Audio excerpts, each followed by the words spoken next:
Im eshkachech Yerushalayim Oy tishkach Yemini Tidvak Lishoyni Lechi Ki Imoi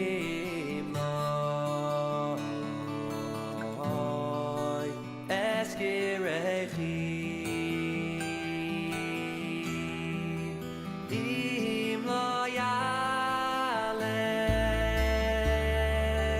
Es Yerushalayim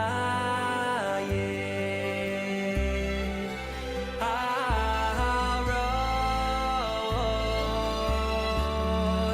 Simchasi. And that was Im Eshkachesh by Lev Tahor. If I Forget Thee, O Jerusalem. I'm sure you all know how that goes. But this particular day, I think it's very, very important because today we are getting ready to begin something a little bit different. Today, we are beginning our observances of Yom HaShoah, the Jewish day of Holocaust remembrance. So I'd like to begin real quickly by reading you what we just heard part of. If I forget thee, O Jerusalem, let my right hand forget her cunning. Let my tongue cleave to the roof of my mouth. If I remember thee not, if I shall set not Jerusalem above my chiefest joy, against who said, raise it, even to the very foundation. Im eshkechech. So, as we're preparing for this important observance of Yom HaShoah, we've decided to do it a little differently this year. Today, next Wednesday, and the next Wednesday, we're going to be reading from this little book, Zeyde and the Hidden Mind, which is written by my Rabbi, Shoshi's Rabbi, Donald's Rabbi, Rabbi Aryel Nachman ben Chaim, the chief rabbi and founder of the House of Seven Beggars. I'll let Shoshi tell you what the book's about as she begins to read it. But this is a powerful little book, and if you have not gotten it, I really encourage you to do so. I'll be posting a direct link to it at the bottom of the chat screen. We've had a number of people come in already, and unfortunately some of them have gone off the top of what I can see, but I see Pesach Kirshner and Reuben Viner, Donna Palfrey, Sonny Earls, Miriam Jacob and Mark Bodkins, Sheila Raz. Sonny, Sheila Raz says, hey, I know this story. It's really good. Absolutely. Guy Bertosky, Delane Davis, Veronica Port, Marilyn Shernock, and Marilyn says hello. I know that we had some other people, unfortunately, I didn't see. You've already popped off the top of my screen. But I am absolutely thrilled that you are all here. Shoshi is going to present this book in thirds. The first third today, second third next Wednesday, the third third the following. Then on Wednesday, May the 1st, I'm going to be sharing my memories of the Holocaust, of the Shoah. Those of you who have not heard, I think it will let you into a little bit of what motivates me. And it is a powerful story that I have not shared for about a year. And I hope you'll join me for that on May Day, May the 1st. And then at 8 p.m. on May 1st, we're going to once again be joined by Rabbi Bernard Rosenberg, who was born in a displaced persons camp following the war and has been a lifelong defender of the Jewish people. So we're going to go ahead and begin by this book, Zeyde and the Hidden Mind, which is a Holocaust remembrance book. So I now would like to turn the screen over to Shoshi, and she will begin reading to us from Zeyde and the Hidden Mind. Shoshi. Good morning, everyone. Thank you, Rabbi Shlomo, for the introduction. I just wanted to mention, Shiloh, it's wonderful to have you here. For those who don't know, Shiloh Ross is actually the Rebbitzin at the House of Seven Beggars, and it's very nice to have her come and Absolutely. join us. I hope I do the book justice. We're going to start. I'm going to read the introduction and also the letter from the author, just for information purposes for those who would like to know how this book came into being. So I'm going to start with the introduction by Randy Farb. Once upon a time in mid-Michigan, two gentlemen of the Jewish persuasion met, and from out of the chaos and confusion of their meetings, a magical world called Four Corners was formed. Harry Golden might say of this meeting that it could happen only in America. The story you are about to read takes place in America and, in retrospect, Europe. The characters you will meet live in Four Corners, and yet their counterparts may be found in other parts of the world if you look carefully. In alphabetical order, so as not to offend anyone, we meet Chaya, a headstrong female who is very bright and alert. Yet she is also a child at heart. We then meet David, the joker of the group. Although the subject of the book, the Holocaust, is a serious topic, one can find humor in the darkest situations. David keeps things light. Speaking of light, we next meet Miriam, the lightest and youngest of the group. Miriam does show wisdom beyond her years when she overcomes her shyness. Finally, we meet Sam, a catalyst figure of the group. Sam is close to Chaya and David in age, and yet because he is the new Yid on the block, pun intended, he can relate to Miriam's shyness. Grown-ups too reside in Four Corners, and so they also are part of the story. There is Zeyde, who is the voice of reason, and the kids' parents, who, unlike other parents in such stories, are not mere caricatures. Rather, each character is fully fleshed out, warts and all. And last, but certainly not least, are the rabbis, the spiritual leaders and advisors who provide the cement for the relationships that exist. Relationships are a very subliminal theme in this book. True, the main purpose is to teach the Holocaust to youngsters in a non-threatening manner, but another very important lesson is to be learned. People from different religious backgrounds can get along. Those readers who are not familiar with Judaism's different branches are in for a welcome surprise when reading this book.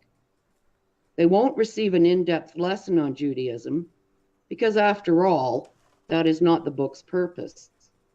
They will gain additional knowledge of the big three branches: Orthodox, Conservative, Reform, and that lesson is just as valuable as learning about the Holocaust itself.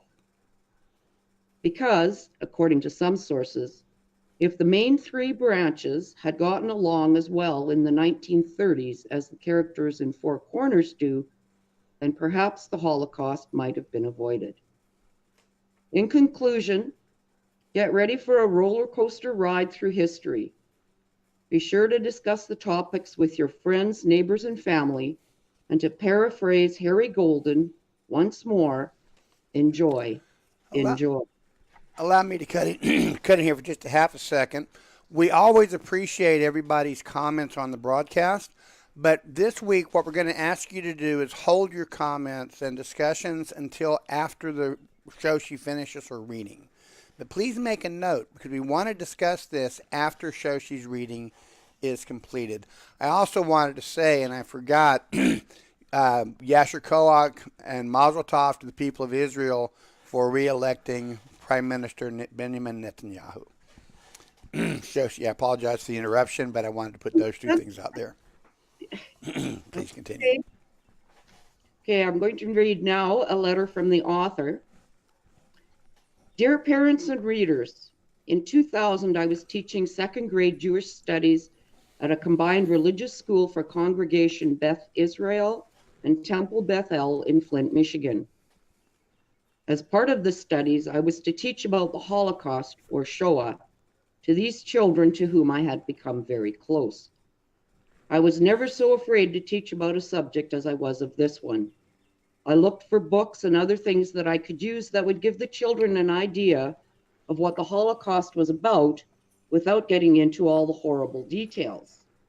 I could not find anything that would not scare them, and this created a big problem for me. Together, we struggled through the subject, but left a lot of questions unanswered. This is when I made up my mind to write this book. Four Corners is a comic strip that was created by Randy H. Farb and myself in 1998. The main characters are four children, each one from different branches of Judaism. Zeyde, the main adult character, has adopted these four children as his own grandchildren, and the children treat him like a beloved Zeyde, or grandfather. The strip was intended to be a way to entertain, educate, and show that people of different backgrounds can get along if they respect each other. Four Corners was the perfect place for this story to take place. All of the characters have a deep attachment to each other that allows them to ask questions that for others would be too difficult to ask, and get answers that are understandable without being overly complicated or scary. As I wrote this book, I tried to remember what it was like to be a child, and with all the adventure, curiosity, and questions that are part of childhood. I also tried to keep in mind the children in my class, and like Zeyde, how to explain such a tragic part of history without worrying or scaring them. I wanted the readers to feel like a part of the story and be able to put themselves in the characters' places. For those who are not familiar with Yiddish, Hebrew, or Jewish terms and traditions, I have included a list of words that I thought should be explained, and I have that list here for those that don't. For the parents, this book will bring up questions. Please be open in your discussions. Your children are a lot smarter than you think. So my dear friends, let's start our adventure, get into some trouble, and maybe, just maybe, learn a little along the way. A letter from the author, Rabbi Aryel Nachman Ben Chaim. On to the story. Chapter 1. Zeyde awoke with a start, suddenly sitting upright in his bed, shouting, "No, no, my beautiful Devorah, come back to me." Quickly, he looked around, seeing only his bedroom, his books, and some very old pictures of better days when people looked happy. It's been many years since I had that dream, he thought to himself. Why would it happen now? Looking around, he could see the eastern wall of the room and the magnificent Mitzrach with its gold lettering and vibrant colors. This is the last thing my Devorah gave to me before that awful day. I'm thankful that it was still where I had hidden it before the war. Zeyde got up to change his night clothes, which were now drenched with perspiration. It is so hot tonight. I don't remember it being this hot. Suddenly, Zeyde stood absolutely still for a moment. Then he slowly sat down in his overstuffed chair, covered his face with his hands, and began to sob very quietly. It was the same as when they marched into our small city and put us into the trucks. That was the last time I saw my dear Devorah, Zeyde said to himself. It's the heat.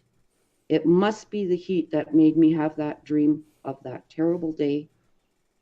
Zeyde got up and went to splash some cool water on his face. He changed his night clothes and got back into bed. He took one last look around his room before he drifted back to sleep. Spiraling images came into focus. He is standing in a field that he knows. It is the field in the small Hungarian village that his family had farmed for generations. He can feel the warm sun on his face and smell the fragrance of summer crops ready for the harvest. He looks at his hands. They are smooth and strong, no arthritis, no pain. He is a young man again. I am no longer Zeyde. I'm Aryel ben Ari again, and I'm home, he exclaims as he looks around. It's all here, just as I remember it. The fields, the forest, the barn, and just over that rise is my home. I'll even wager that my mama is in the kitchen cooking, and Dvora is standing by the gate waiting for me to come in from the fields. He can almost smell the scent of fresh baked bread wafting through the air.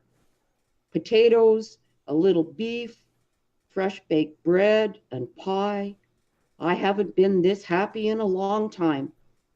Aryel starts quickly toward the house. I can run again. Oh, it feels so good to run. His powerful legs carry him quickly through the field. He can feel the strength in his body and he begins to laugh. All of a sudden, something catches his ear. The sound of voices very far in the distance. Children's voices. Hearing children's voices coming from the village during the day was not unusual, but something was different about these voices. He stops, trying to hear the direction from where they are coming. The voices are clearer now. These are not the voices of children playing. These are the voices of children lost and frightened. The voices seem to be coming from deep inside the forest. Aryel is torn by his desire to see the family and wife he lost over 50 years ago and his duty to protect the children. Excuse me. The decision doesn't take long. He turns on his heels and heads as fast as his legs will carry him toward the forest. When he reaches the forest, he can hear them clearly, but he cannot see them. Children, I'm here. Where are you? The voices are becoming more frantic now, crying and pleading for someone to help them.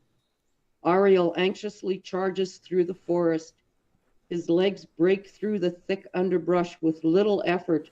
His large, powerful arms tear vines and branches out of his way with no more exertion than a man swatting at flies.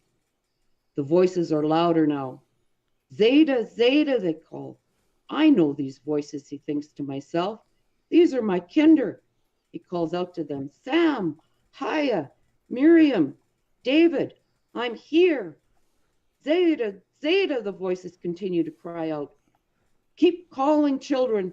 I'm looking for you. It will be all right. Suddenly, the earth opens up and swallows Aryel ben Ari. He hits the bottom with a thud. He stands up and shakes his head and looks around. He can see nothing. No light, not even shapes or shades, only a blackness that totally engulfs him. The sounds of the children's voices are gone, and only a deafening silence takes its place. I've fallen into a hole. I have to get out of here and save the children, Aryel thinks for a moment. Well, if I've fallen down, then I must go back up. I need to see if I can reach the top. Aryel reaches up as far as he can, but cannot feel the opening. Maybe if I jump, I can feel the top. He uses all his strength and leaps straight up and falls down again with a thud. When he opens his eyes, he realizes that he is lying on the floor next to his bed. Old fool, he scolded himself. You jumped right out of bed. You could have broken something, and then where would you be?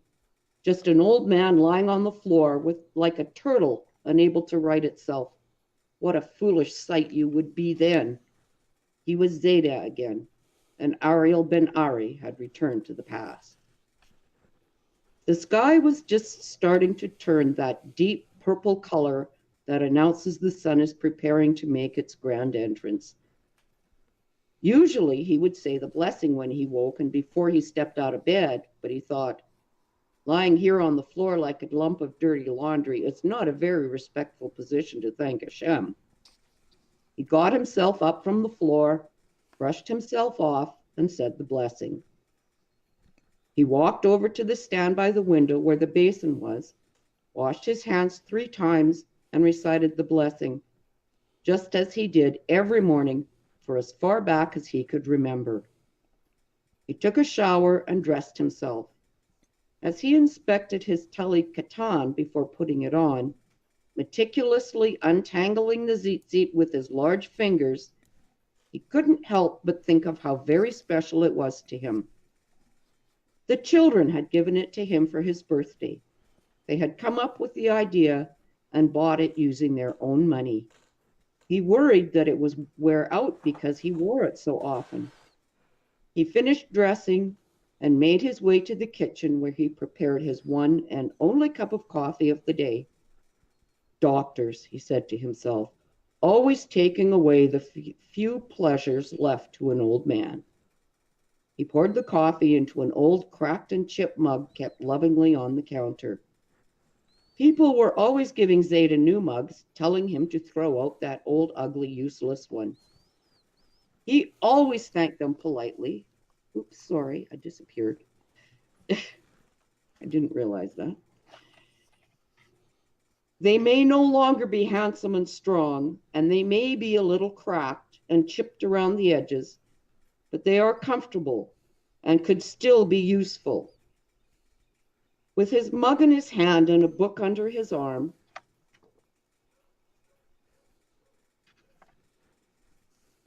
he walked onto the front porch and sat in his rocker, ready to glimpse the rays of the eternal light that is shown just before the sun rises.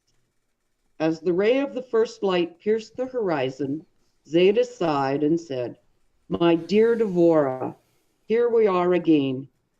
You having returned to the light, and me, well, I'm still here missing you every day. I dreamt about you in my papa's farm last night. I was young and strong again, and I was trying to reach you.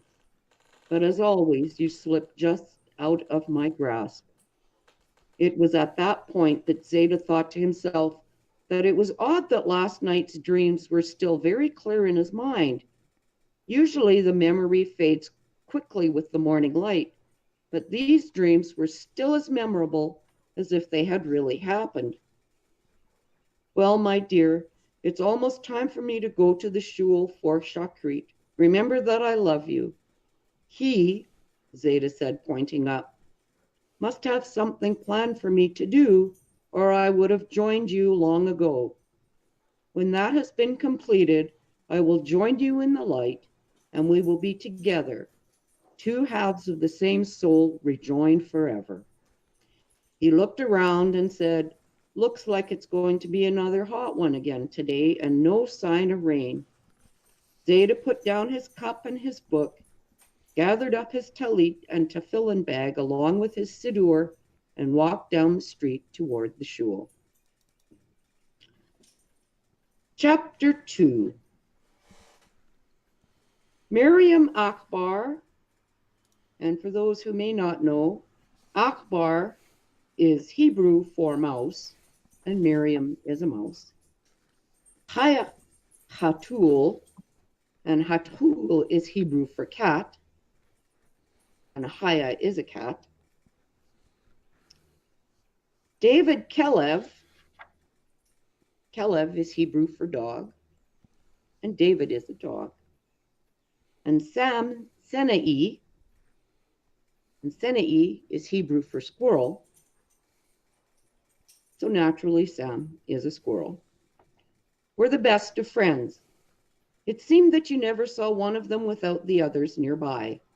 It was something special about these 4, not just because they were good friends, nor was it because they lived at the same intersection, each on a different corner, but everyone could see there was something special about these 4 friends. You could see that they cared very deeply about each other, and even though they disagreed, like everyone, they never let it affect their friendship. Zeyde said it was because they each possessed a very old nefesh. Zeyde was the one grown-up that the 4 counted as part of their group. He taught them about Jewish traditions, laws, and legends. He helped them to understand things that were confusing to a young person. He told the best stories that always ended with a moral, even if the moral was a silly one. But most importantly, he never lectured them about right and wrong. He explained and guided them until they always came to the right conclusion on their own. As Zeyde would always tell them, I know my kinder will do what is right. Zayda's real name was Rav Aryel ben Ari, but everyone in the community called him Zeyde. Nobody really knew how old he was. He must have been very strong when he was younger, and even though he now walked with a cane, he still looked like he could hold up the world on his broad shoulders. They say he was a young rabbi and scholar in the old country, and that he had arrived in the neighborhood shortly after the war.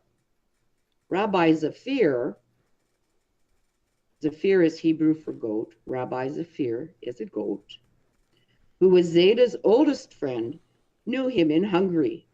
He said that everyone thought that Rabbi Aryel would go on to head his own yeshiva and become a great Rebbe. People also said that he lost his entire family in the Holocaust, but he never talked about those times. In the neighborhood, Zeyde was Zeyde, and that was the way it was as long as most people could remember. It was one of the hottest summers that anyone could remember. Even Zeyde could not remember one hotter. Miriam, Chaya, David, and Sam were doing everything they could to think of to keep cool. It's even too hot to think, said Chaya. I feel like I'm going to melt, added David. Let's run through the sprinkler, suggested Miriam. Sam, looking very annoyed, said, No, they say until it rains you can't use any water outside. Suddenly David sprung up. I have an idea, he said, speaking hurriedly. I learned about it when my family went on vacation last year. Well, don't just stand there. Tell us, Sam said excitedly. David continued. You see, they say that when you go underground, the temperature gets cooler the deeper you go. Well, that's just a wonderful piece of information, Chaya interrupted. But just how are we supposed to get underground? She finished, sounding very annoyed. Well, if you would stop trying to be such a brat, David said, cutting her off. You know, just because we're cousins and you're a half a year older doesn't mean you get to talk to me like that. Maybe I won't tell you at all. David started to get mad. Chaya got up and walked over to where David was standing. They were staring straight into each other's eyes, each waiting for the other to say something. Miriam was getting upset. Don't fight. I don't like it when you fight, she said quietly, almost sobbing. Sam got up and stood between Chaya and David with his arms crossed over his chest and glared at both of them. Sam was the tallest and the toughest, even though he never took advantage of it. When he started to get mad, the others immediately stopped and listened. Sam's face softened, and he let his arms drop back to his sides. You know, he started slowly, it's way too hot to argue. Why don't we just let David finish telling us what he learned? Well, okay, Chaya said sharply as she snapped around on her heels and went back to where she had been sitting. Sam looked at David. David took a deep breath and blew it out in one big huff. And then he looked at Sam, shrugged his shoulders, and relaxed. Chaya was looking down at the brown, dry grass. Sam's right. It's just too hot. I'm sorry, David, she said quietly, looking very sad. David liked his cousin a lot, and he didn't like to see anyone feel bad, especially Chaya. He had always thought she was the smartest kid he had ever known, even if she was a girl. David grinned and said, I guess we're all a little hot under the collar today, giving the group a wink. The tension was gone, and everyone started to laugh. Please tell us what you learned, Miriam begged David as she tilted her head and looked at him with those big, soft brown eyes that let her get her way most of the time. Okay, David said. Last year we went on a vacation to Carlsbad Cavern and went into the caves. It was very hot out that day, but my mom made us take jackets with us. As we kept going deeper underground, it got cooler and cooler. I even put my jacket on to keep warm. My mom is pretty smart. David stopped and waited for a reaction from the rest of the group. After a minute of everyone looking at each other, Sam spoke up. That's a good idea, but that is a long way from here. I know, David continued, but there is more to this story. Last summer, before we left on vacation, I saw Zeyde going into the woods very early every morning. They were all listening very hard to David's story now. David continued, well, I noticed that when he came back later in the afternoon, he was very dirty and looked like he had been working very hard. Chaya chimed in, I wonder what he was doing. Zeyde is pretty old to be working that hard. That's what I thought, David said, forgetting all about the argument they had just had. So I followed him one morning. Chaya, Miriam, and Sam all gasped. You mean you were spying on Zeyde? Miriam asked quietly as if she was telling a secret. No, I wasn't spying on Zeyde, David protested. My dad says that older people shouldn't work real hard because they could hurt themselves or something. I didn't want anything to happen to Zeyde, and I wanted to make sure he didn't get hurt. They all talked about it for a minute, and they decided that David was right to keep an eye on Zeyde without him knowing. Zeyde would have been embarrassed that people thought he was too old. Sam's curiosity finally got the best of him. Well, what was Zeyde doing back in the woods? Oh, yeah, David said, suddenly realizing he hadn't finished his story. Zeyde was picking up big rocks in the forest and using them to block up the entrance to an old mine. I guess he didn't want anyone to go in and get lost. You know how Zeyde is, always worrying about everyone. He's always saying we're responsible for each other, whether we know them or not. Wow, a mine. That's neat. Sam could hardly contain his excitement. David now was as excited as Sam. We could go back in the forest and find the mine and go exploring. It would be a great adventure and a great way to stay cool. If Zeyde did all that work to block the entrance, he probably doesn't want anyone to go in there, Miriam said, trying to use the same stern voice that her mother used with her, but the boys were busy making plans for the great adventure. Are you sure this is a good idea? Chaya asked. It's going to be fine, David said confidently. We won't go in very far, just enough to explore a little and find a cool spot. Sam spoke up. Okay, we'll meet here early tomorrow morning. In case we have to move a lot of the rocks, we can get it done before it gets too hot. I'm not sure we should be doing this without anyone knowing, Miriam said softly. No one is forcing you to go, David snapped. You can stay home in the hot sun with the rest of the babies if you're scared. Miriam shot back. I'm not a baby, trying to look as determined as David. But everyone could see in her eyes that she was worried. Miriam, if you're worried, you just stick with me and I'll keep you safe, Sam said, trying to make her feel better. Miriam did feel better knowing that Sam would be protecting her. Miriam thought Sam was the coolest boy she had ever met, even from the very first time they met when he moved into the neighborhood a year ago. If you say it's safe, then I believe you, she said, sounding much more confident. David got very serious and said, remember, don't tell anyone about this. We don't want a bunch of people ruining our cool spot. Not even our parents, Chaya asked. Especially not our parents, David said. If they find out, they'll tell us it's too dangerous and make us stay home. You know how grown-ups are. They think we can't do anything for ourselves.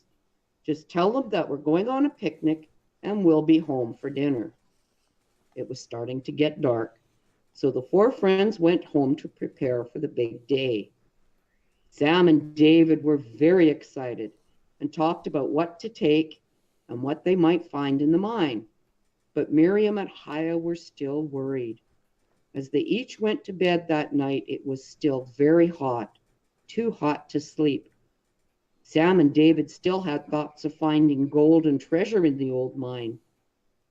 Miriam was starting to think that a cool spot would be a very nice change from sitting around being all hot and sticky. Haya, as usual, was sitting at the desk in her room writing before turning in. The night didn't bring much relief from the heat, and it seemed to drag on forever, but finally they had each fallen asleep. Chapter 3. Page 29. It was early the next morning when David started out for the park down the street. The sun had barely started to peek over the tops of the house at the far end of the street, and he had to squint as he walked into the light toward the park. Even though it was early, it was already getting hot and sticky. He was the first to arrive at the meeting place. As he waited for the rest, he rummaged through his backpack, checking his supplies. A nice long piece of heavy rope, flashlight, a big screwdriver, some matches he had found on the sidewalk some time ago, and 4 Shabbos candles. Everything was here. Now, let's see what Mom packed for lunch, he thought to himself. 3 sandwiches, a big bag of cookies, 2 bottles of ice water, an apple, and a bag of cut vegetables.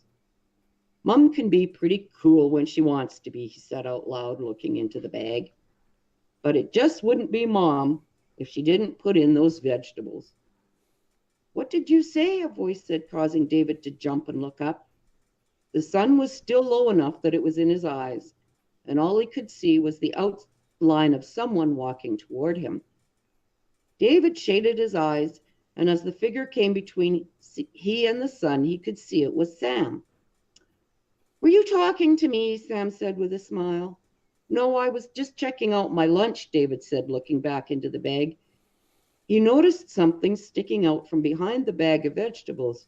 He reached into the bag and pulled it out. It was a piece of pink paper with flowers printed all over it. David knew right away that it was from his mom.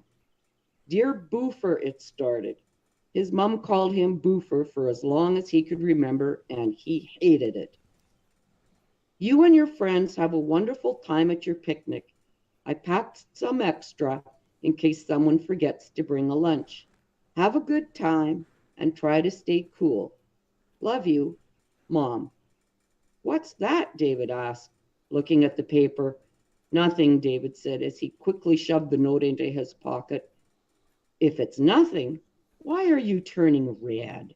Sam continued to press the question. Who's turning red? Asked Haya as she walked up to the boys. No one's turning red. It's just a stupid note from my mom, David said as he tried not to show his embarrassment. Quickly, he changed the subject. Has anyone seen Miriam? I'll bet she chickens out. No, I don't think she would do that, said Sam. We'll give her 10 minutes before we go to the mine. Just then Miriam came running up. I had to do my chores before I could leave the house, she explained while trying to catch her breath. Good. We're all here now, said David. Let's get going. On their way to the forest, they had to pass by Zeyde's house. Zeyde had just returned from the shul and was sitting on the porch still thinking about the dream he had the previous night. As the children walked past the house, Zeyde called out to them, Boker Dov, my kinder, where are you off to so early in the morning? Boker Or, the children responded. For a moment, they did not know what to tell Zeyde. They had never told him anything that was not true. David finally spoke up. We're going to the forest to get out of the sun and have a picnic. Zeyde had a concerned look on his face. Do your parents know where you're going? He asked. David was getting a little nervous now. Sure they do. And they even packed lunches for us, he said, waving his lunch bag over his head. Well, you be sure to be careful and do not go deep into the woods. The forest can be a dangerous place if you're not familiar with it, Zeyde said, still looking concerned. The dream from the night before was still fresh in his mind, and he could still hear the voices of the frightened children lost in the forest. That was just a dream, and it is not my place to tell their parents what their children should or should not be allowed to do, he thought. I'll just take a stroll down there later to make sure they're all right. The four friends were on their way to adventure, leaving Zeyde on the porch. We should have told him everything, Miriam said in a hushed voice. Nah, as cool as Zeyde is, he still would have told us that the mine is too dangerous for us to explore, David said as he looked down at his feet. He felt a little ashamed for leading Zeyde to believe that their parents were aware of their trip to the forest, and for not telling him that what they were going to do at the mine. They walked on quietly toward the forest, each thinking maybe they should have told someone where they were going to be. Everyone except for Chaya. Chaya seemed more excited about the trip than she had been the previous day. She strolled confidently down the old dirt road, kicking up dust as she went. What's the big hurry, Chaya? Sam kidded. The mine will be there all day. This is going to be great, Sam, Chaya said, without missing a step. The sooner we get there, the more time we'll have to cool off and explore. Sam was busy shooing the dust away from his face. Do you think you could slow down just enough to keep from covering the rest of us with dirt? I'm sorry, guys, said Chaya. I'm just really excited. She slowed down enough for the rest to catch up to her, but she kept after them to pick up the pace. After some time, they arrived at the edge of the woods. Here, David shouted. This is the path back to the mine. Sam looked at David. How can you be sure? We've passed a lot of paths. What makes you so sure this is the one? It's been over a year since you've been here. David had a sly grin on his face as he pointed to a cluster of trees. One of the trees had a weather-worn piece of cloth tied to its branch. One of the times I was back here, I brought an old piece of cloth with me to tie to that tree so I could find it without following Zeyde. The other three all looked at each other and smiled. Genius, pure genius, said Chaya. David was stunned. This was the first time that his cousin had ever said that she thought he was smart, especially in front of others. They all slapped David on the back, telling him what a good idea it was. David was feeling pretty proud of himself and was smiling from ear to ear. David puffed out his chest, and in a very confident voice he announced, From here we just follow the path to the mine. It takes about 15 minutes to get there. David slapped Sam on the back and said, Let's go. Sam looked back at Miriam and said, You just stick with me and I'll make sure nothing happens to you. Miriam smiled sheepishly at Sam and nodded. She kept thinking that Sam was just so cool and he would protect her from anything, even monsters. The trip down the path was hard. Over the year, the brush and vines had grown over the path and made it very difficult to walk. Some places, the brush almost hid the path entirely. After a long time, hot and dirty, and with some cuts and bruises, they arrived at the mine. I thought you said it would only take 15 minutes. It's been over a half an hour, Chaya said. David responded, It wasn't this grown over last year, and the path was pretty open. Anyway, there's nothing to complain about now. Here we are.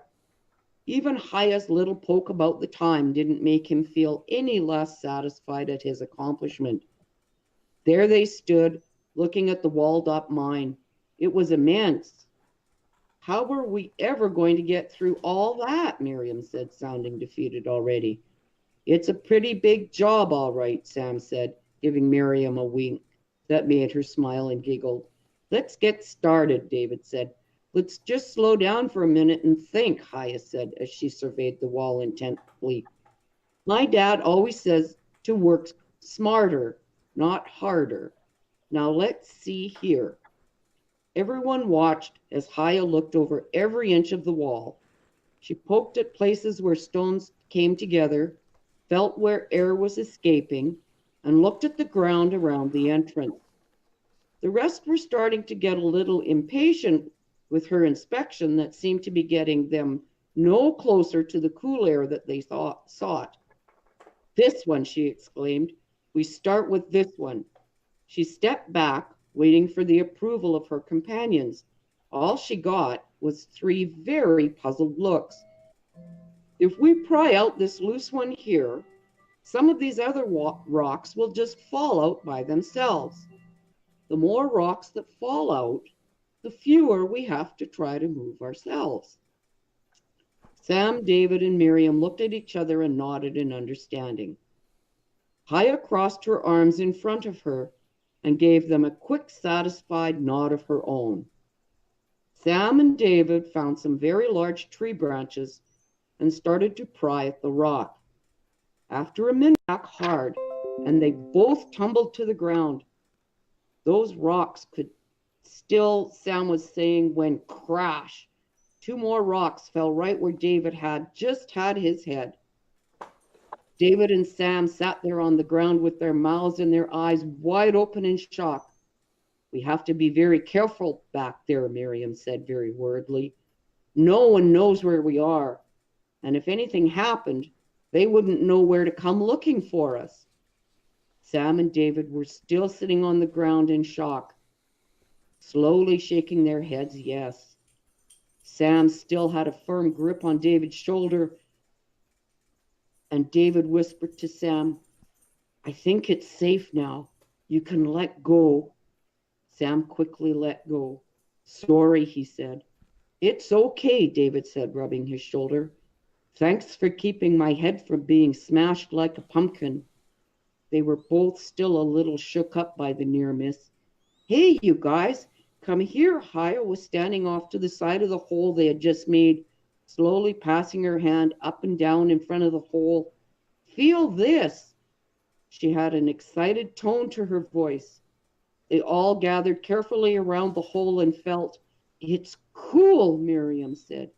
Yeah, the air coming out is really cool, David said. Just like air conditioning, Sam said as his voice rose with anticipation. Haya, David, and Sam worked at clearing out the hole and make it big enough for them to work through. Miriam desperately wanted to help, but Sam convinced her that it was more important for her to keep an eye on the rest of the wall in case it started to fall, and if anything happened, it would be her job to go and get help. Miriam knew that the rest thought that she was too small to move the heavy rocks, but Sam made her feel like she had an important part to play in the adventure. Sam and the rest had placed their lives in her hands, and she was going to make sure she did the best job she could to keep them safe. She watched the wall and the work very intently, warning them every time dirt was falling or rocks started crumbling. Finally, the hole was big enough that they could walk through without having to bend down too much. They placed 3 large tree branches around the opening to keep it from falling in on them. Haya looked over the work and announced to the others that it was safe to go in now. The moment they stepped into the mine, they forgot how hot, dirty, and sweaty they were. All they knew was that there was a cool breeze blowing up from deep inside the mine, and it felt great. And that's where we're going to stop for today. And we are stopping on page 38, where we will be continuing. Thank you, Shoshi, for that wonderful reading. I appreciate it. It was very, very nice. Your voice is great. Thank you. Wonderful. Absolutely wonderful, Sosie. Thank you. So we will continue with this next Wednesday, Bezrat Hashem, on page 38, chapter 4, the real adventure begins. I hope that you'll all join us back for that at that time. Once again, as I said earlier, we're doing this as our tribute, our beginning recognition of Yom HaShoah, the Jewish Day of Holocaust Remembrance. Next Wednesday and the following Wednesday, Shoshi will continue reading and will complete the book Zeyde and the Hidden Mind. And then on May Day, March the 1st, which will this year be Yom HaShoah, I think it's an interesting thing that May Day is Yom HaShoah, I'm going to be presenting my personal reflections and experiences of the Holocaust. Those of you who have not heard them might be rather surprised by what I'll be sharing. We'll also be discussing other Holocaust memories and how to incorporate these things into our life. And we'll have a general conversation about the Holocaust, followed at 8 p.m. by Rabbi Bernard Rosenberg and his memories and reflections as a person who was born in a displaced persons camp at the end of HaShoah. We've spoken with Rabbi Bernard before, and we are looking forward to doing so again. Shoshi's picture is moving on the screen because the links that I'm looking for are not here. Where did they go? We're going to take a break here in just a moment, and I'm looking for my... There we go. I was looking for my intermission button. So we're going to take about a 5 or 6 minute break, and then we will be back with your comments and your thoughts. Stay tuned.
And we are back. So again, thank you so much, Shoshi, for that wonderful reading of the book. We truly do appreciate it. You did an excellent job, I think, and I'm not at all surprised that you did. Thank you. Thank you so much for letting me read, and thanks. Hat tip to Rabbi Aryel Nachman Ben Chaim, who gave me permission to do so. I'm very honored to be doing this with all of you. Absolutely. In fact, the photos that I'm including are actually the photos from the book. Rabbi sent me the master copies of the book, photos that he used for the book. So you'll see the rest of those as we continue. In the chat screen, you will find a link to where you can pick up the book, and I encourage you all to do that. Rabbi A is a gifted writer, a gifted cartoonist, certainly a gifted rabbi, and we are just so amazingly blessed by everything that he does for us. Shiloh Rose, we know who you are. Glad that you're here. I see you up there. Sunny says, hi. Shiloh says, hey, I know that story. I bet you do. Until Shoshi mentioned who you were, your name wasn't clicking in my head. You do know that story, don't you? This is our wonderful Rebbetzin, for those who don't know her. Guy has joined us. Delane Davis is here and says shalom. Veronica is here. Marilyn Chernick is with us. Blase Roses. Alexander Tosik is here. Tosik is here with us. Glad that you're here. Susan Connor has joined us and says, Mazel Tov, everyone. Scrolling on down here, Pesach is sharing that he's having some medical issues. We hope that you're doing better, Pesach. Luis Enrique Fritas Patua. One of these days I'm going to get your name right, Luis, but I'm glad that you're here with us. Jamie Green and Mark Hackett is with us. Marilyn says, thought you were referring to the election of Bibi. Yeah. Our prayers are for Pesach Kirshner as well. Philip Kirshner, Pesach Kirshner, a dear friend of me for years, and our prayers are certainly there with you, Pesach. If I may, I'd like to introduce a friend of mine. You've heard me talk about Judith. She's on our Meshuggah list. Who is still in the hospital. I just spoke with her last night. She was very sedated. That is Sandalina Rachel. Shalom, shalom, shalom. It's very, very nice to see you. I hope you're still here. Anyway, I wanted to tell everybody who you are. And she's just absolutely a very wonderful person. And of course, she's a very close friend of Judith's. And she lives in Israel, if I'm not mistaken, which, as you know, Judith has been there several times. Right now, she's in for a procedure that is actually a test that could cost her life. They did not want to do the test, but she said there's no sense in me living without knowing and without getting it fixed. So she is going ahead with the procedure. My prayers are certainly with her, as I'm sure the prayers are from the Meshuggah. This is the importance of the Meshuggah. Absolutely. In fact, we will do the version of the Meshuggah that we like here in just a few minutes for you, as well as for Rabbi A's brother, and for all of the other people that are near and dear in our hearts at this time. Kofi Osei has also joined us, as has David Brown, and Diana Rice is here with us. Yaakov Avraham is here. Yuka Nurmi is with us. Jerry Tyler Dowden is here with us. A lot of people thanking you, Shoshi, for your reading. Greg Gray has joined us. Marilyn says, I won't be joining you next Wednesday as I have to work so I can take the week of Pesach off, but I will be here the following days. Excellent, Marilyn. We all have to do what we have to do. When we finish these broadcasts on my Facebook, I always copy them and move them over to my YouTube channel. And this particular case, we're also going to be uploading them to the Karuv Media Network. So you'll find this entire series of broadcasts at the Karuv Media Network, as well as my personal YouTube site, which, by the way, I have to ask, please, please, please subscribe to my new site so I can get another one of the personalized URLs. I want this to be my new main YouTube, and I wanted to get the name that I have for it, which is Learn Amuna. So if you can sign up for that, I truly would appreciate it. I've got like over 400 people on my other one, but I can't figure out how to change the name, even though supposedly you can. So I'm still trying to get that done. But these will be on the Karuv Media Network YouTube channel, as well as on my personal YouTube channel. And you can also come here to my wall and scroll down as well. Marilyn says thank you to Shoshi, as does so many other people. Diana Ross, I keep calling you Diana Ross. Diana Rice. We know who your favorite singer is, don't we? Oh, it's not Diana Ross, although she is good. Susan Connor says we miss you, Marilyn. Amen. Alan Antunes de Luz has joined us. Yeah, we do miss you, Marilyn. It's been a while. I hope that everything's going okay with you.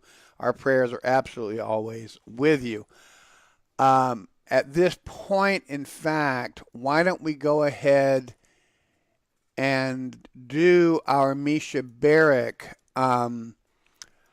It is the version that is done by Debbie Friedman, but because of certain Orthodox sensitivities, we offer the one done by Cantor Don Gurney of the Wilshire Boulevard Temple in Los Angeles, California. He does a very nice rendition of Debbie Friedman's Misha Barak. So let me get my setup right. And we will offer this one to all of you who are currently experiencing hard times, difficulties with your health, upcoming tests, surgeries, medical issues of all sorts. Those of you who are concerned about your finances, we offer this Misha Barak to all of you, including the brother of our Rabbi and our members here and so on. May God bless each and every one of you. The Misha Barak.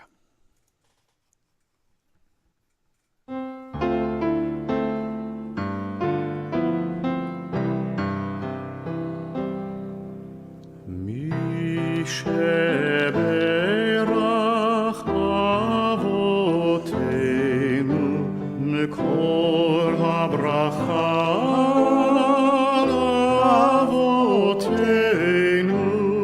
May the source of strength, who bless the ones before us, help us find the courage to make our lives a blessing, and let us say Amen.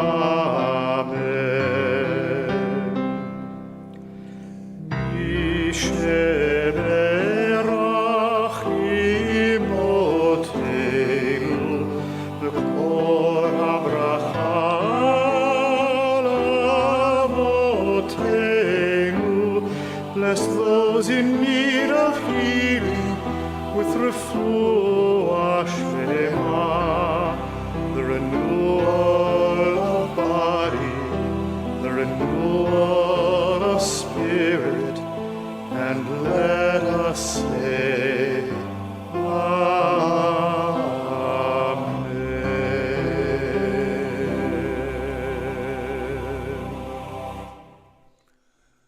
We are aware that there are always hardships and difficulties in our lives, and we certainly pray that Hashem will be merciful to each and every person in our community and beyond who is undergoing medical procedures, those who perhaps need medical procedures but can't afford them. That's a very real concern these days as well. But we know that Hashem is merciful, Hashem is kind, and we ask for his intervention on behalf of the needs of each and every one of you and those who you're holding in your hearts who are not here with us. Susan says, I prefer this version to Debbie's anyway, so thanks. Well, thank you, Susan. I got to tell you, I really do like Debbie Friedman's version, but I sort of like this one better myself. I don't only do it because of the Orthodox ruling against men listening to women's voices, which, I don't know, that's the halakha, but it's not one that I particularly get, in all honesty, although I understand the rationale. But I really do like this version. This cantor just has a beautiful, gentle voice that just you can just flow right into this prayer when in his version. So may God bless each and every one of you.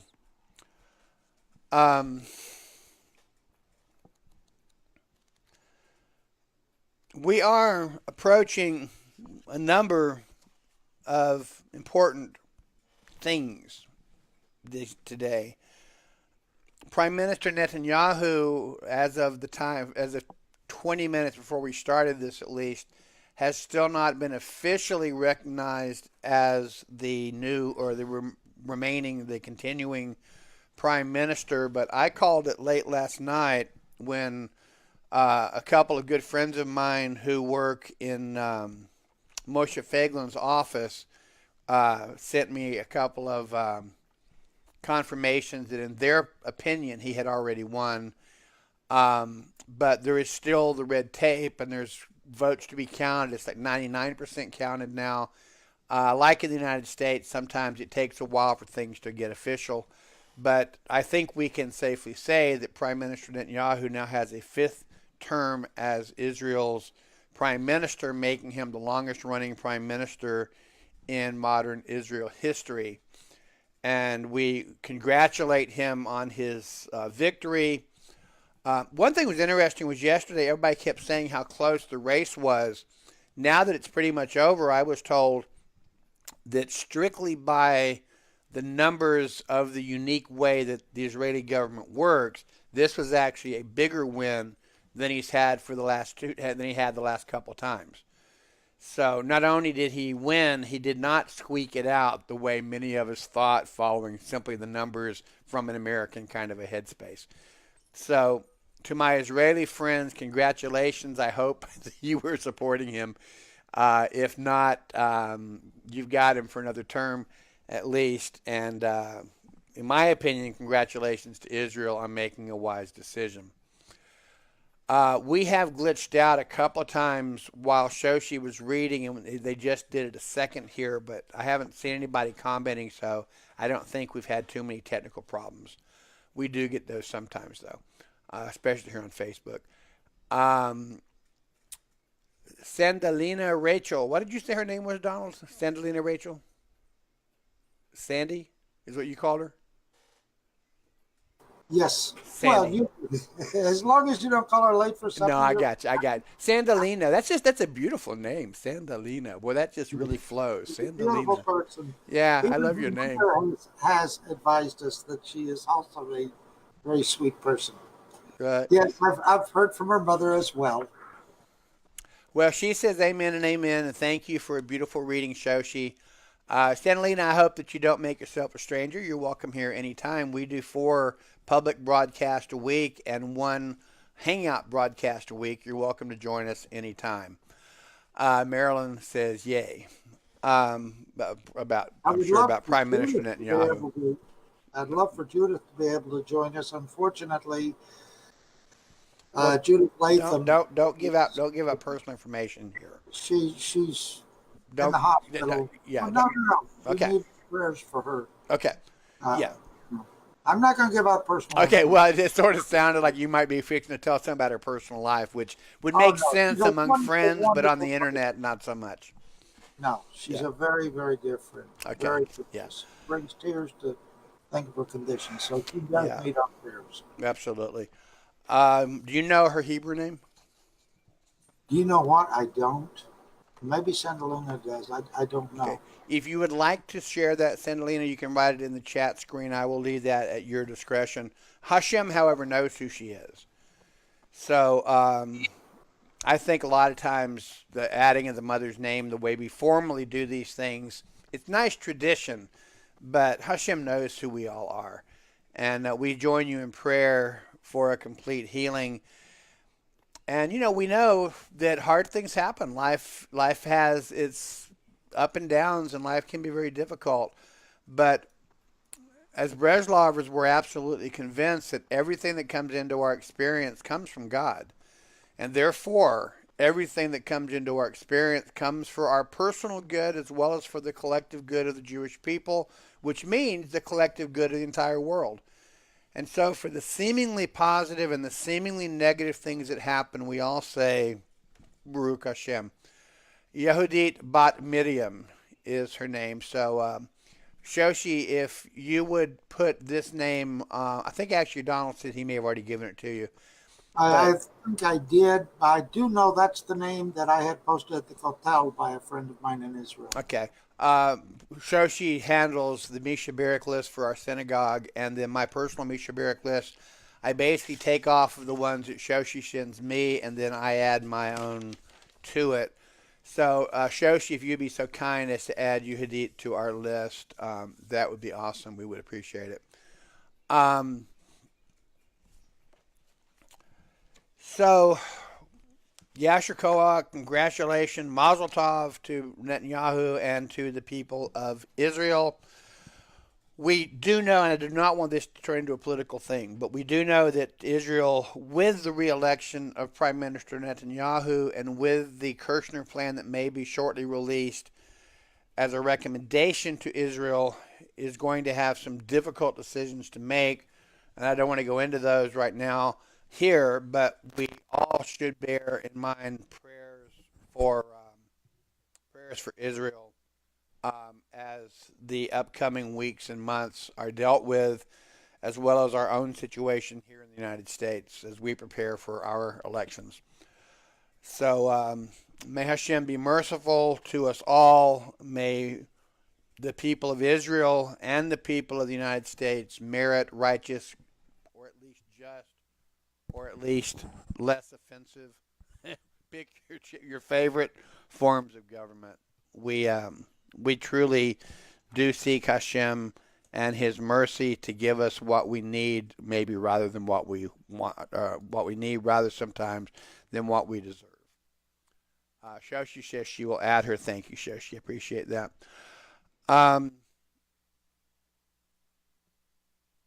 So this catches us up to what we had planned today. Again, please join us next Wednesday at the same time, which is 12 noon Eastern U.S. time, as Shoshi will read portion 2 of Zeyde and the Hidden Mind. That'll be next Wednesday. Anybody have anything you want to share? Questions, thoughts, condemnations? Hopefully not condemnations. Questions or thoughts? Donald, Shoshi, anybody watching? Well, I think that since Sandalina is here right now, perhaps you might want to go into our broadcasts for tomorrow and tomorrow night, and as well as telling her, giving her the link to Rabbi A's services. Sure. At the end of each broadcast, I have in credits. It has all this information. You can jot it down there. That's probably the easiest. But on Sundays at 12 noon, me and my wife, when she's home, right now she's in California with her mother, but we share a reading. We're currently reading the book Golden Apples, the Parables of the Ben Ish Chai. That is at noon on my wall. Wednesdays, normally at this time, Donald and I have a broadcast called Now What?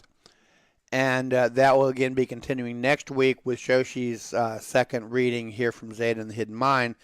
Tomorrow at noon on my wall, we have Learn Emunah with Rabbi Shlomo, which also Donald co-hosts, where we are studying the book Derech Hashem, The Way of God by the Ramchal.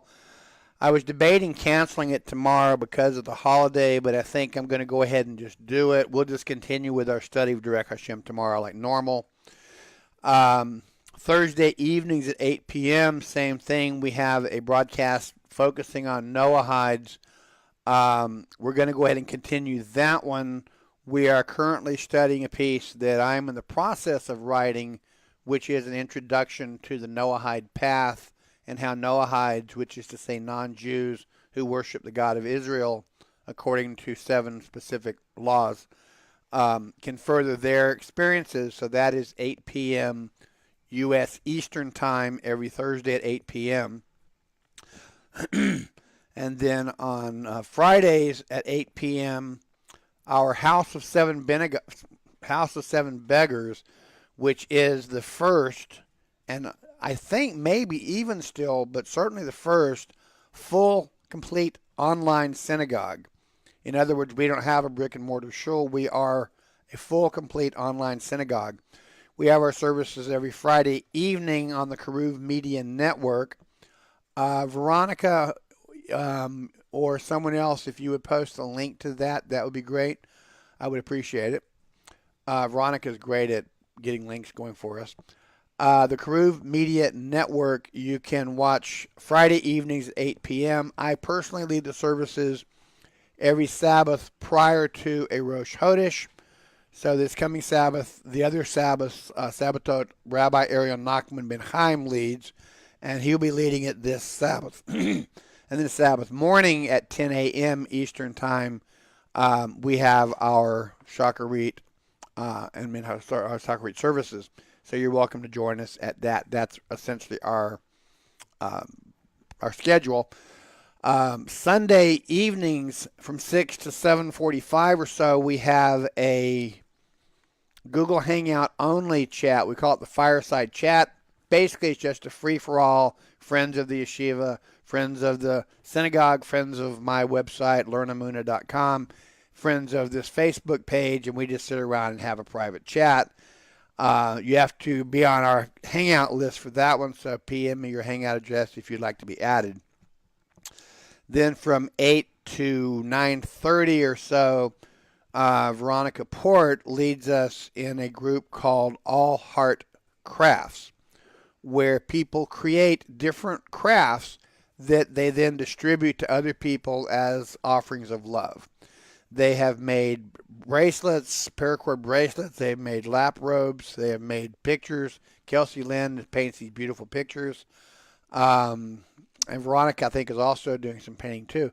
But people share in the group what they're creating. And it's a very nice way for people to get together and just be a little bit creative. So that's about it. Let's see here. Miriam says, Shalom. Leon Ben Avraham has also joined us. Veronica, thank you. Veronica has posted the link to the Karuv Media Network. Perhaps you could also post a link to the All Heart Tikkun group. And the other ones you can get off the end of the broadcast. But The mic volume just went down. I know that. I noticed that. I'm not sure what happened to that. You can still hear me though, right? Barely. Yeah, I heard that drop. I don't know what that was. That's what it was. Okay, that got loose, I think. Can you hear me? Is that better? I think I'm having a problem with my my box, my Steinberg. But anyway, so Veronica also has posted a link to the All Heart Tikkun group. Ricardo Joshua Moretti has also joined us. You guys missed, unfortunately, Shoshi's reading today, unless you got kicked off and you're coming back in. You can get that on my Facebook wall currently. It will also be on my YouTube as well as on the Karuv Media Network YouTube within an hour or so of us completing this broadcast. Rabbi, since we are heading to Pesach right now, and we're asking everybody to contribute the recipes for Pesach to the kosher cooking group, and Veronica, could you please post that link I'm seeing a lot of people contributing now. We're getting in some of these. I'm waiting for a couple of our chefs to actually post something about it. They haven't posted some recipes. I'm going to put a note in there, to start asking everybody to contribute, which I keep forgetting to do. Yeah, But thank cooking, and yes, we have some good recipes in there. Thank you for that, Donald. I forgot to mention them.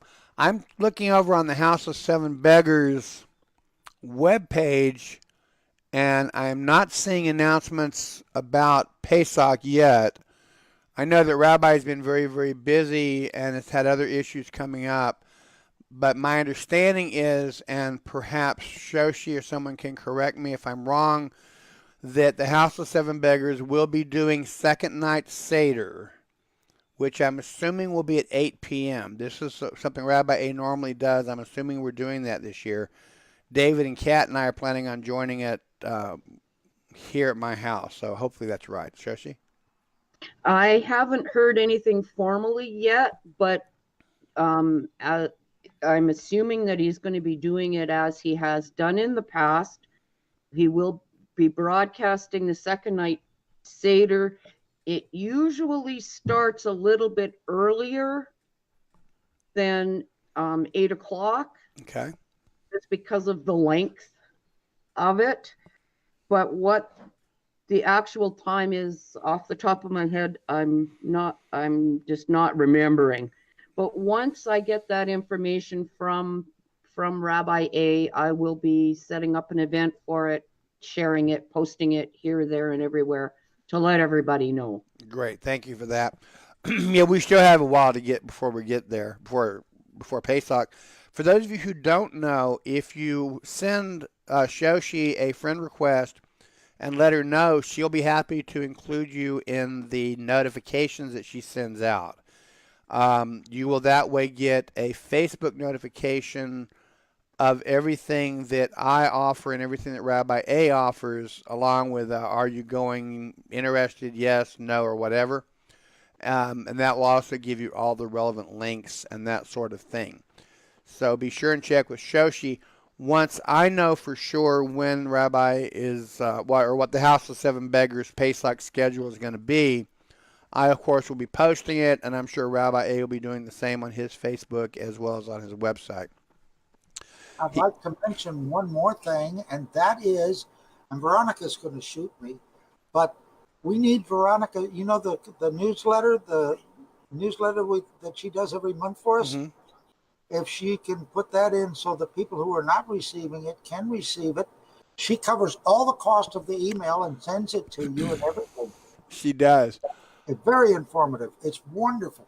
Veronica, in fact, that is a great point. If you're into doing that, we used to always do this every broadcast, and it seemed like it was just too much, so I put it all in the closing notes. But yeah, that would be great, Veronica, if you would do that for us. Also, at the house, at learnamuna.com, I have a Noahide section, which I'm going to post now. And if you will go to this link, you'll also find the form to fill out for the newsletter as well. Marilyn says, Toda Rabba. Thank you, Shoshi. Lily says, bless all. Have a good one. Thank you, Guy. Appreciate that. Guy, by the way, I should have mentioned your dear wife in the Misha Barak list. I apologize that my mind didn't click with that. But everyone, please also be in prayer for Guy's wife. She's having some pretty serious health issues right now, too, if you don't mind my sort of outing that guy or Frank. Please hold her in your prayers, as well as Pesach and everybody else that we've mentioned here. Did you mention me? We did mention you, Pesach, a couple of 3 times. And I hope that Hashem will also be merciful with you and with everybody else who is in need of help. For those of you who don't know Pesach is a 9/11 responder that is a good friend of me and many of the people here, and we always hold you in our mind and our hearts, Pesach. Any other questions, thoughts, or comments?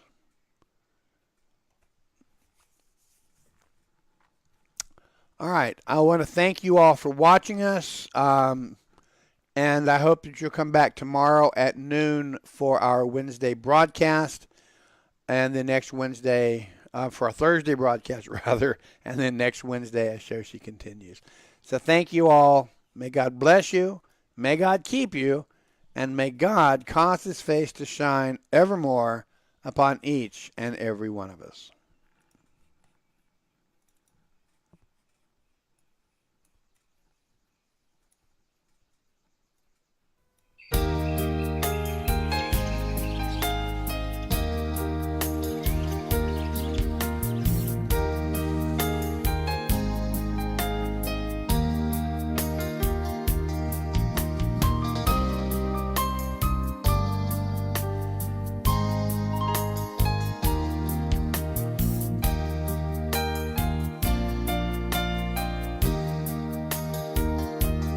Open up your eyes, see the beauty around you, and open up your ears and hear nature calling you, and open up your heart and feel the love he has for you, and open up your hand and give to the one who needs you. We got so much to do. The day is here for you. We got mitzvahs to do. That's all we got to do. And if you're feeling down, don't be alarmed. Just look to the one above and ask him for his love. For the secret to success is being very strong, knowing deep down inside that you're not at all alone.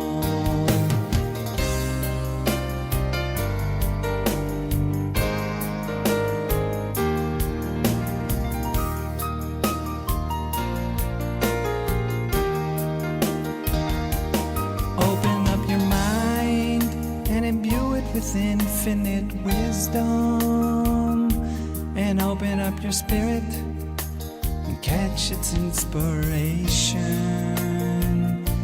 and open up your soul to its spiritual liberation, and open up yourself to the way you should be living. We got so much to do.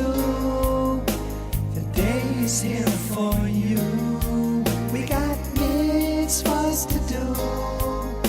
That's all we got to do. And if you're feeling good, don't change your mood. Just look to the one above. Thank him for his love. For the secret to success is being very strong, and knowing deep down inside he's helped you all along.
You're not at all alone.